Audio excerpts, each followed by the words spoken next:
Hey everyone, welcome back to Wealth Up. Let's dive into our November budget review and see how my financial journey is progressing. November was a month filled with travel. I embarked on an international trip, which was a dream come true. Additionally, I took a shorter trip domestically. While these trips were amazing, they definitely had an impact on my spending. On a positive note, I utilized credit card points to offset a significant portion of my travel expenses. This was a great way to maximize the value of my rewards. I also made some investments in my home this month, including new furniture. While these purchases can be costly, they can also add value to your space and improve your quality of life. Now, let's talk about the impact of all this on my net worth. With the travel expenses, furniture purchases, and the recent market rally, especially in the crypto market, my net worth has seen some fluctuations. I'll break down the numbers and discuss the factors contributing to these changes. Let's jump into the spreadsheet. This month, I received 3 paychecks, each for $3,660. I also got a refund from work for a travel expense. This brings the total income for the month of November to $11,078.44. In investments and savings, my automated investments remain paused, and I contributed $1,000 into my emergency fund. I added $500 into my sinking fund for tax and insurance.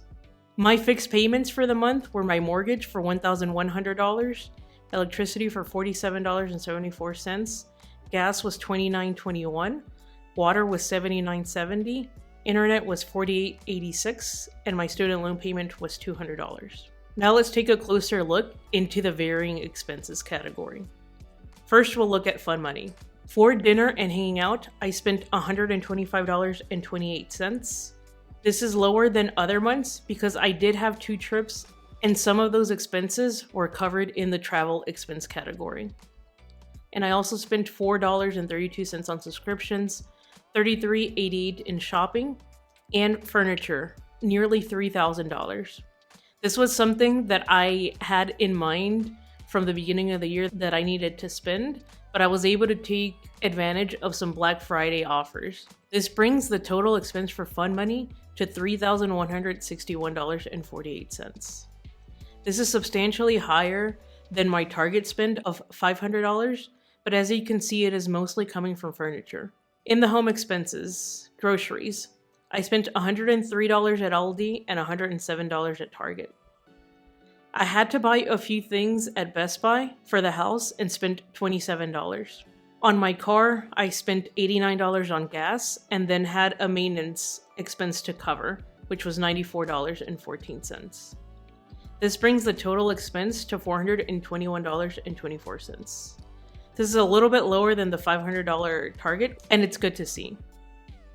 In self-care, this month I spent $90 on a massage, $11 at the gym, and then $111 at doctor visits.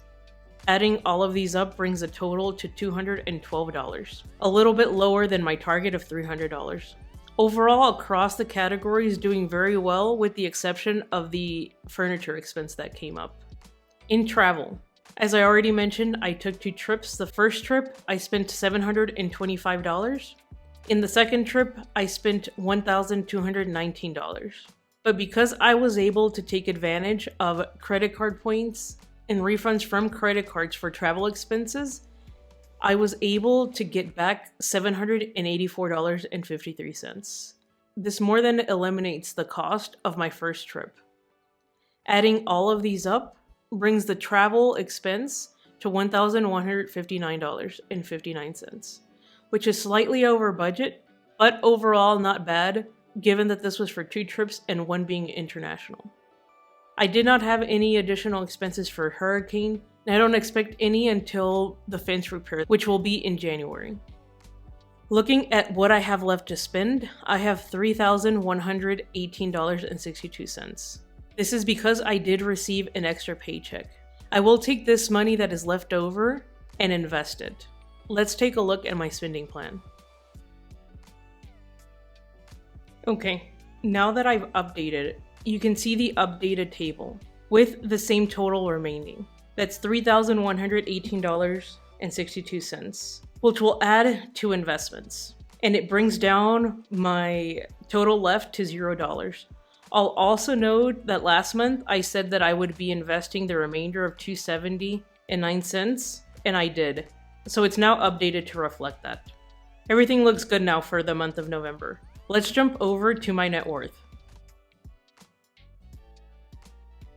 For those of you new to the channel, net worth is a measure of your financial health. It takes into account your liabilities, or all of your debts, and your assets, which are anything that you own of value.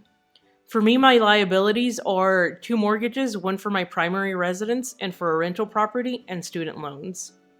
And my assets are the value of the 2 houses, my car, investments, and cash. Let's take a look at what these numbers look like for November. My mortgages totaled $309,555.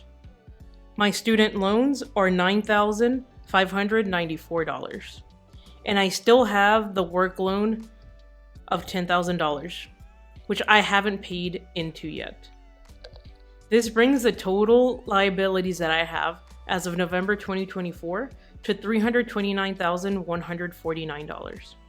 Now let's take a look at the value of my assets. The total value of the 2 houses is $484,500. The value of my car I'll leave at $11,700. The value of my investments is $629,200. In cash, I have $40,750. This brings the total value of my assets to $1,166,150.